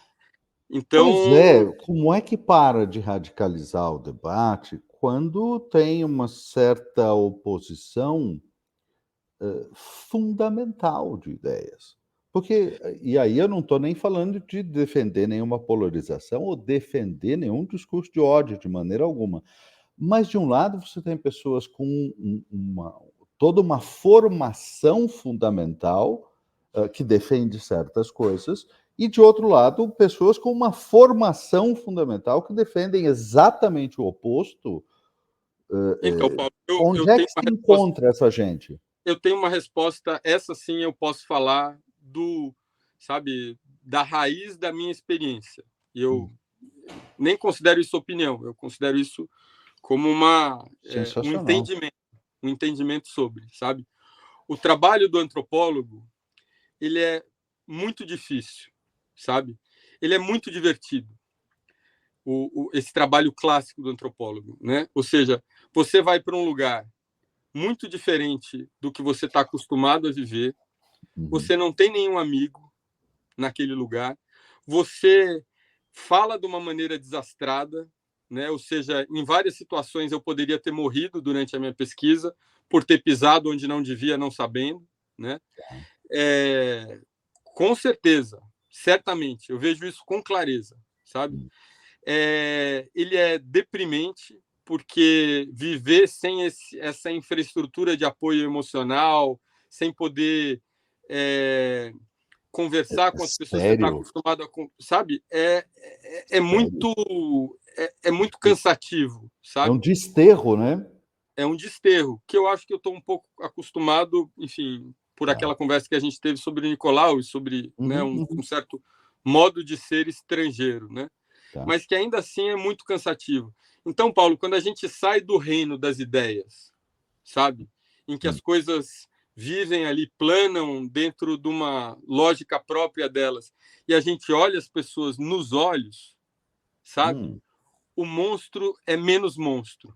O diferente é menos diferente, sabe? E a gente tem esse treinamento, e talvez a gente esteja perdendo esse treinamento dentro desse processo louco aí de hiperindividualização, né? E da gente cada vez depender menos dos outros, né? Primeiro você tinha uma família estendida, primeiro você tinha uma tribo, né? Ou um grupão. Sim. Daí você tem uma família estendida, né? Que tem primo, concunhado, primo terceiro, padrinho. E vai fechando, né? Vai fechando. Hoje você tem meio pai, meia mãe, né? Em contextos variados. Ok. Entendeu? E você se sente autônomo em relação a eles quando você tem 12 anos, digamos, né? E acha que seus pais são idiotas. Então, essa experiência de estar fisicamente com as outras pessoas, sabe? De se permitir se comover, de permitir... É engraçado porque uma pessoa que está bem na ponta de lança dessa extremidade é o pastor Henrique Vieira, por exemplo, né? Que é alguém do campo evangélico que defende, por exemplo, o direito ao aborto, que defende tudo, né, da pauta progressista. E foi ele, no entanto, numa conversa pública que a gente teve, num contexto, num grupo chamado República do Amanhã, que está disponível no YouTube, etc., né, que ele gravam conversas com pessoas, e essa era uma conversa com ele que eu participei, tive a sorte de participar, que eu perguntei para ele, escuta, pastor, como que você fala para a esquerda se comunicar com aquele evangélico lá na ponta, né? Aquela pessoa que é quem importa para a gente, sabe? Porque o evangélico de elite, ele tem uma importância, mas ele é minoritário, né? A pessoa que vai para a urna também seria uma franjinha de outro recorte. Mas que tem uma importância na medida em que ele cria teologias que servem para aquele grupo, para outro grupo. Né? Ele interpreta de uma forma muito eficiente as escrituras para levar ali. Mas esse outro brasileiro, eu perguntei, como é que você fala com aquela pessoa, né? E o pastor Henrique respondeu, primeira coisa, você põe o seu livro de certezas embaixo do braço. Em vez de dizer aquelas palavras de ordem, você fica quieto e escuta. Primeira coisa, né? Então, sai dessa sua bolha que te prende, dessa gaiola de cristal, sabe? E olha o mundo, sabe? O mundo do Brasil, do país que, sabe? O chão... e eu falo isso modestamente porque não é fácil. Eu não sou mais inteligente do que ninguém, sabe? Eu tive o privilégio de ter uma bolsa de doutorado que permitiu que eu ficasse 18 meses no Brasil. E depois de algumas semanas, eu me dei conta que era, apesar de ter vivido no Brasil toda a vida, que aquela era a primeira vez que eu estava vivendo no Brasil. Sim. Eu estava vivendo no lugar em que a maior parte das pessoas que também tem na carteira de identidade que são brasileiras vivem, que não é no lugar em que eu vivo, sabe? Então, a primeira recomendação dele foi essa: guarda suas certezas debaixo do braço e escuta, né? Presta atenção. E daí a segunda coisa que ele fez, e que eu acho que ele falou, né, que eu acho incrível, foi as dicas que ele deu, né? Ele falou: olha, estamos sacrificando alguns termos fundamentais nessa conversa. Por exemplo, família. Ser de esquerda hoje, progressista, a família é falar sobre, sei lá, o domínio do branco macho, né? Falar sobre patrimônio, é falar sobre poder, né? Mas desconhecendo que a família no mundo popular é simplesmente aquilo que te mantém vivo. Porque você não tem o pronto-socorro, você não tem a conta bancária, você não tem a ambulância que te leva para o hospital. Pô, você vai dizer que a família é ruim, sabe, a princípio? Dele fala o amor, né? O amor, para a nossa franjinha aqui, o amor é brega, o amor é uma coisa antiga, o amor né, não é científico, né? O amor... Caramba, meu, mas como é que você vai conversar dentro desse contexto, né, desprezando essa palavra? Ou seja, você quer falar para ele em línguas estranhas e quer esperar que ele te entenda? Percebe? Quem fala em línguas estranhas somos nós, não são eles, né? Como é que você espera que alguém que não entrou num curso superior na faculdade de filosofia saiba sobre relações de poder do Foucault? Caramba, né? Claro. Isso, né? E isso não é fácil, sabe? Mas isso é possível. Eu provavelmente estaria falando ecoando os mesmos preconceitos sobre evangélicos até hoje. Não tivesse tido o desafio de viver no mundo popular e ter que ir para por exemplo, porque não tinha ambulância e porque não tinha hospital, o hospital mais próximo que ficava a 90 quilômetros, ter que ir para uma salinha de atendimento com uma enfermeira que às vezes falta, sabe? E a proposta da antropologia é justo essa: você não estuda só uma coisa, você estuda todas as coisas que mantêm de pé essas crenças, esses entendimentos, essas afirmações, qual a experiência, qual que é a família, qual que é a lógica da família, né? O que tem ali à disposição, o que não tem à disposição. Então, eu acho que essa tomada de atitude, em vez de gritar, ela pode ser uma tomada de atitude de falar assim: não, peraí, deixa eu conhecer essas outras pessoas um pouco, sabe? Porque tem duas pessoas que gritam em relação ao cristianismo evangélico. Uma são ex-evangélicos, que gritam com muito conhecimento de causa, porque viver numa igreja evangélica, muitas vezes, dependendo de quem você né, é uma coisa profundamente opressiva e desagradável, sabe? Eu sinto que, em muitos sentidos, eu tive sorte de viver numa família de pais separados, em vez de viver numa família em que pais não se separam, mesmo quando eles são, de alguma forma, incompatíveis, né? Tá. O que traz dores também, não é fácil, né, viver nesse contexto. Claro. Mas isso está ao alcance, sabe? Mais do que todos esses livros, ter essa, né, eu acho que abrir condições para viver o Brasil popular para além desses estereótipos bacanas do samba ou ou do bloquinho de carnaval. Sempre tem uma parte que já está, entre aspas, aceita, que já está fluindo. Né? Mas é uma parte, né? É um fragmento. Tá. Mas é que é difícil, sabe? Eu não me sinto... Pô, mas é incrível porque, na realidade, a solução é comunidade e olho no olho, o ser humano encontrando o outro. A solução é acabar com as redes sociais, é isso? A solução... eu acho que... fechar as redes sociais. Quem sou eu para dizer qual que é a solução, né?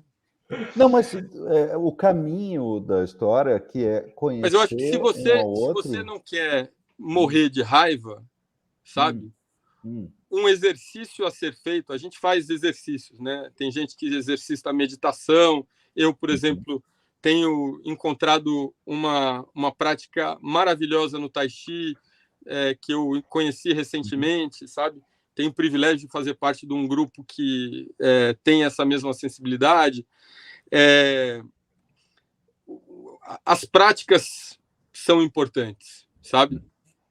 E praticar a alteridade é difícil. Nenhuma prática é fácil. Todo mundo que já, de alguma forma, tentou meditar sabe como aquilo dali é uma coisa muito próximo da tortura, sabe? Porque, de repente, todos os seus demônios e ansiedades, você não tem outra coisa para lidar com elas. Elas estão ali. Você não é a próxima coisa. Você não tem o comercial. Não, só tem aquilo. Você, só entendeu? Tem você. Então, mas essa prática da alteridade, essa prática de busca do diferente, né? Essa prática principalmente do diferente, que não é um diferente dentro do seu universo, né? Não é o bolsonarista intelectual. É a pessoa que não é nem bolsonarista, nem intelectual, nem de esquerda, sabe? Que você não consegue categorizar e que, na verdade, representam o país que você vive, sabe? São essas pessoas que compram, são essas pessoas que votam, são essas pessoas que se divertem, né? Enfim, e é uma coisa que exige um grau de modéstia, sabe? Porque uma das coisas que eu vejo com frequência é que uma consequência nociva de ter pertencido, né? De ter sido treinado na universidade mais importante da América Latina hoje, ou uma das, que é a Universidade de São Paulo, é que você se acha melhor do que todo mundo. Sabe? Mas você é melhor em algumas coisas, porque você foi profundamente bem treinado. Conhece entendeu? algumas coisas muito bem. Isso, mas, por exemplo, em relação ao cristianismo evangélico, muitas pessoas que rejeitam sem ter entrado numa igreja e rejeitam sem ter lido a bibliografia farta e interessante que existe sobre... É ruim porque é ruim, e porque eu acho que é ruim. E porque você é burro, não foi para a USP, entendeu? Você é um pobre coitado que foi manipulado. Então, tá aí um problema, né? Tá aí talvez a gente possa desenvolver uma prática derivada da meditação, que é a prática do encontro, né? Que é você ir, sei lá, eu estou fazendo isso agora, comecei a fazer isso com um grupo de outros acadêmicos amigos. Uma vez por mês, num sábado, a gente vai para fora do centro expandido de São Paulo, para ir para um espaço em que as pessoas se encontram, sabe? Geralmente um espaço que tem relação com comida, é um motivo de encontro público, né? Sim. E então, mas começou agora, fizemos uma vez, então nem posso anunciar, mas eu acho que são práticas, sabe? Essa prática de você assim, legitimamente se comprometer que você... Encontrar o outro, olho no olho, entender comunidade. Que é por isso que eu falei disso. Tentar fazer esse esforço, que não é antropológico, que é pré-antropológico, né? Que é de olhar para outra pessoa com um certo olhar de encantamento. Falar, nossa, é possível ser dessa forma, né? Como é que você... né? Porque você certamente não é idiota, porque antropologicamente, a gente sabe que ninguém é mais inteligente do que ninguém ou menos inteligente que ninguém, né? Então, já que você é uma pessoa tão inteligente quanto eu, mais ou menos, né, estatisticamente pensando, eu quero me dar o trabalho de me encantar pela sua maneira de ver as coisas. Incrível, incrível. Incrível. Gente, a gente está encaminhando aí para o final do programa, mas eu preciso te fazer uma outra pergunta, Juliano. Você comentou aqui de uma certa ligação entre o cristianismo evangélico e essa ideologia dos coaches. Eu fiquei muito curioso para entender melhor como é que você enxerga isso. Aliás, eu acho que é uma ligação meio óbvia, né? Inclusive, vários coaches aí estão indo para um caminho cada vez mais religioso. Mas de onde que vem essa ligação? Olha, primeiro vamos desconstruir um pouco isso, porque a gente, em certo sentido, a ciência pode ser também uma igreja, né? É aquilo que você escolhe acreditar, né? Às vezes quando você vai no médico, você não sabe aquilo que ele está fazendo, mas você escolhe acreditar que aquela pessoa, né? Sendo que num outro contexto a mesma ciência poderia dizer outra coisa, só você consultar um outro profissional, né? Então, a crença é a crença, né? Mas a gente pode ver a emergência, talvez identificar um parente próximo desse tema do coach associado à religiosidade num tipo de teologia norte-americana que associa a prosperidade à devoção e à conversão, entendeu? Que é diferente do protestantismo clássico, que entende que você deve ser uma pessoa de Deus que escolhe viver no mundo. Você escolhe viver num mundo que é complexo e cheio de dificuldades e pecados, né? E você escolhe se manter disciplinado, né? E que, eventualmente, essa disciplina funciona a seu favor, né? Porque você é disciplinado num ambiente difícil e complicado, né? Essa teologia ou essa tradição teológica, ela talvez desenvolve, ou talvez aperfeiçoe, ou talvez subverta essa outra. Porque muitos protestantes clássicos, históricos, acham um absurdo que você chame alguém para a igreja falando que você vai ganhar um carro por causa disso. Entendeu? Existe o mundo evangélico é suficientemente paradoxal e complexo para permitir esse tipo e não são minorias, né? Você tem grupos estabelecidos que se ofendem profundamente pensando, por exemplo, em igrejas como a Universal, por exemplo, né? Que você entra lá com o seu pedido, se você se converter, se você for fiel, você entende que ali Deus vai pagar você no dia seguinte, no mês seguinte, com emprego, com a saúde, etc., né? E eu não estou desqualificando nem julgando, estou só dizendo que tem grupos diferentes ali, né? Mas respondendo à pergunta do Bruno, eu tenho a impressão que os Estados Unidos, que é ao mesmo tempo uma fonte desse tipo de tradição, né, de coaching, é de lá que vem, ao mesmo tempo é o principal fonte de alimentação das teologias brasileiras, né? A gente recebe muito mais teologia estadunidense do que europeia, por exemplo. Esses dois, esse cachorro-quente de religião com coach já vem sendo criado e formulado lá, né? E a gente está simplesmente levando isso a consequências novas. Eu lembro de um filme do Woody Allen, eu não sei agora o nome do filme, mas tem um filme do Woody Allen que ele representa um personagem ali que está escolhendo uma religião nova, né? E ele faz uma comparação... Oi? Não assisti, não lembro. Não assistiu o filme. Mas ele está fazendo uma escolha de religião quase como se ele comparasse as religiões, o que tem de benefício, o que tem de bom, o que tem de ruim, quase como se ele estivesse escolhendo um produto no supermercado. Você acha que essa é uma boa metáfora para como as pessoas escolhem uma religião, ou é uma péssima metáfora? Olha, eu não sou teólogo, não sou dessa área, não saberia dizer né, como é que as pessoas escolhem uma religião. Eu ia até te perguntar, as pessoas escolhem uma religião? Porque eu acho que a minoria é que escolhe, né? Alguma coisa você escolhe, né? Não, eu digo escolhe no sentido de que as pessoas muitas vezes nascem dentro de um contexto que os carrega, né? Mas tem muita gente que nasce nesse contexto e rejeita, então não é uma Sim. fórmula, né? Não é Não, dado. ok. Mas no caso do protestantismo, esse que a gente vê crescendo aceleradamente no Brasil, ele tem muito a ver com vulnerabilidade e com solidão, sabe?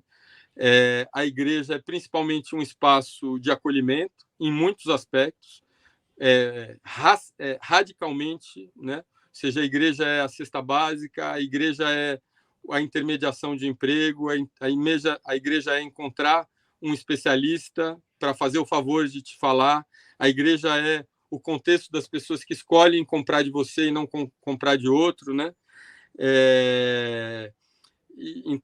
Então ela tem esse aspecto de mitigar essa solidão, né? Uma solidão extrema de quem principalmente migrou recentemente para as cidades nas últimas décadas, né? Famílias que vieram, e também um espaço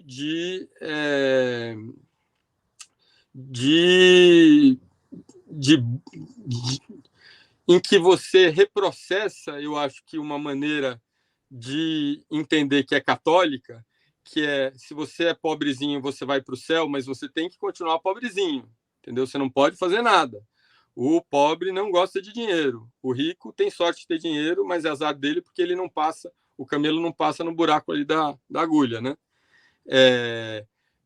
E a teologia está reprocessando essa noção, dizendo que ninguém é melhor ou pior do que você, né? Então, você, quando se batiza, você passa a fazer parte dos filhos desse Deus que você acredita. E ninguém ali é melhor ou pior. Portanto, se você tiver fé, vontade, interesse, determinação, você consegue fazer o que você quer, né? Então, tem a impressão que essa escolha tem a ver com essa vulnerabilidade e solidão extremas, sem querer explicar a fé, porque fé é independente da religião, né? Fé, eu acho, sei lá, quem sabe. Eu acho que aí você está falando de coisas que são produzidas por essas crenças, por essas posturas, né? O engraçado é que várias das coisas que você estava colocando aqui, elas me soam profundamente semelhantes em ideias básicas, né? Claro, elaboradas de um modo completamente diferente, mas coisas que estavam nas cartas inglesas de Voltaire, né? Conta para mim. Essa diferença de visão do catolicismo, na época, quando Voltaire escreve, ele francês, né, criado dentro do catolicismo francês, dessa forma clássica que você está dizendo, há os pobres, e haverá sempre os pobres, e é isso aí, e há os ricos, e, né, essa diferença que você colocou. E ele, nas cartas inglesas, justamente, uma delas, ele identifica a diferença da mobilidade social e, mais do que isso, da vontade que move o indivíduo a lutar para ter mais, para ser mais, para realizar-se, exatamente com a diferença entre o catolicismo francês, que ele foi criado dentro e conhece da França, mas viajando então para a Inglaterra, vê uma outra visão e diz: esta visão é o que produz prosperidade aqui e que vocês estão perdendo o bonde da história. E entenda que era o bonde da história entre França e Inglaterra o momento onde ele escreve isso, né? O bonde da história. Tá vendo, Paulo, por que eu acho que é complicado a gente ficar dando opinião? Eu não li esse livro do Voltaire, não me lembro de ter lido nenhum livro do Voltaire, para ser mais honesto, mas estamos aqui falando uma coisa no século XXI, achando que é o suprassumo do chique, né? Evangélicos no Brasil, etc. Você tem uma reflexão aí do final do século XVIII, muito astuta e simples ao mesmo tempo em relação Muito interessante ver a história se repetindo aqui num outro contexto, num outro momento. Ou se recriando, né? Se recriando, enfim, sim, sim. Eu participei uma vez, eu tive o imenso privilégio de participar de uma conversa que fez parte do Caetano Veloso, que é o meu ídolo supremo. Não tem nenhuma vergonha de, sei lá, agradecer por tudo que ele possibilitou, né? Sendo meio bem brega mesmo, porque o amor é ridículo, né? E ele pode ser, mas ele move o mundo, né? E ele me fez essa pergunta a queima-roupa, né? Se o protestantismo estaria trazendo para o Brasil um certo senso de empreendedorismo e de dinâmica social que chega tardiamente aqui e que foi esse que, de certa forma, aqueceu, né? E trouxe poder, riqueza para alguns países, principalmente alguns países europeus, associados ao protestantismo. Eu fiz uma fala longa e no final falei sim. Então é isso. Eu acho. Devia ter sido mais objetivo. Acho. Então, eu acho que a gente adora a conversa, a gente adora isso, esse aprofundamento. Então a troca fica longa porque a gente gosta disso também, né? Isso faz parte de ser mais curioso do que crítico, então é bom. Exatamente. E quem acompanha nosso podcast já sabe que está exposto a conversas. É isso mesmo. Agora, só queria dizer, Juliano, que eu moro aqui em Brasília, né, já faz 10 anos, e você acabou de me dar uma explicação muito boa do porquê Brasília é uma cidade tão evangélica, né? Se eu não me engano, é uma das cidades mais evangélicas do país. Brasília é uma cidade de imigrantes, né? As pessoas vêm normalmente por causa do governo, vêm sem suas famílias, se sentem solitárias, e ir para a igreja acaba sendo uma maneira de criar conexões, né? Muito, muito interessante. Tá vendo? Esse um pouco da minha... eu me sinto muito devedor da tradição das ciências sociais, e isso daí isso que você fez é exatamente o tipo de elaboração que a gente faz, às vezes usando termos muito complicados, né? Mas é observar regularidades, né? E inferir sobre motivos e perguntar para pessoas e consultar a academia, mas é basicamente isso que você fez, né? Poxa, vindo de você, para mim, é um dos maiores elogios que eu posso receber na vida. Muito obrigado. Muito bom. Mas, gente, estamos aqui no final do programa. E, Juliano, primeiro, te agradecer imensamente aí pelo seu tempo. Você está deixando de ler algum livro ou de fazer alguma coisa muito mais interessante para conversar com a gente? Conversando, é bacana conversar. E a gente sempre deixa no final do programa um espaço para que você fale o que quiser, traga uma mensagem de paz ao mundo, dê uma dica cultural, fale suas redes sociais, enfim. Esse é o momento que você tem aí livre para fazer o que você quiser. Putz, Virila. Vou deixar o silêncio aqui falar. Acho que eu já falei muito. Então eu vou fazer. Não me ocorreu nada, eu podia ser. Sei lá. Não, então eu vou fazer uma recomendação muito rapidamente aqui. Em qualquer livraria séria, mas também numa Amazon ou em alguma dessas fontes de livros online. Digite lá Juliano Spyer, está escrito aqui na tela, mas Spyer é S-P-Y-E-R. E acesse os livros e veja os livros do Juliano, porque a gente teve uma amostra da capacidade, da inteligência, do senso e da curiosidade do Juliano aqui, que durou uma hora e pouco, mas leia porque vale a pena, e também muita gente vai assistir, ter contato com a obra do Juliano através da televisão, o que é um portal fantástico para isso também. Eu falei algumas coisas pela primeira vez aqui, vou contar uma coisa aqui, é um furo de jornalismo, né? Tem outro livro para sair. Não vou Maravilha. dizer mais, mas tem outro aí que aquele já está ficando. Mas Nem sobre o tema? evangélicos também? Nem o tema? O tema é Sobre religião. evangélicos também? Religião. Religião. Bacana. Interessante. Então, Vamos conversar de novo assim que sair o próximo, então, hein? é isso aí. Muito bom. Já fica o convite. Gente, muito obrigado.